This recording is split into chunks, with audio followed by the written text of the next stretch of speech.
আজকে তোমাদেরকে বানিয়ে দেখাবো শীতকালে স্পেশাল মটরশুঁটি দিয়ে আলুর দম। তার জন্য কড়াইতে সর্ষের তেল দিয়েছি, তারপর দিয়েছি গোটা গরম মশলা, একটা শুকনো লঙ্কা আর তেজপাতা দিয়ে খুব সুন্দরভাবে মিষ্টি একটা গন্ধ বেরিয়ে আসলে তার মধ্যে দিয়েছি 1 চামচ আদা বাটা, তারপর দিয়েছি মাঝারি সাইজ একটা টমেটো কোচানো, তারপর দিয়েছি গুঁড়ো মশলা যেমন লঙ্কা গুঁড়ো, হলুদ গুঁড়ো, জিরে গুঁড়ো, ধনে গুঁড়ো আর অল্প পরিমাণে গোলমরিচের গুঁড়ো দিয়ে সব মশলাকে খুব সুন্দরভাবে আমি কষিয়ে নিয়েছি। তারপর দিয়েছি হাফ বাটি মটরশুঁটিটাকেও খুব সুন্দরভাবে সব কিছুর সাথে মিশিয়ে নিয়েছি আর অল্প একটু জলও দিয়ে দিলাম, জানো তো, যাতে মটরশুঁটিটা খুব সুন্দরভাবে সেদ্ধ হয়ে যায়।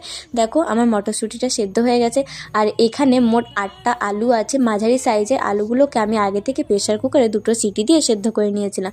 তারপর দেখো সব মশলাটা কষানোর পর আমি জল দিয়ে এটাকে কুক হতে দিয়েছিলাম 5 মিনিটের মতো। 5 মিনিট পর আমার রান্নাটা পুরো কমপ্লিট হয়ে গেছে, তাই আমি ওপর থেকে ধনেপাতা ছড়িয়ে নামিয়ে নিলাম। জানো তো, এটা রুটি, লুচি বা পরোটার সাথেও খুব সুন্দর খেতে লাগবে।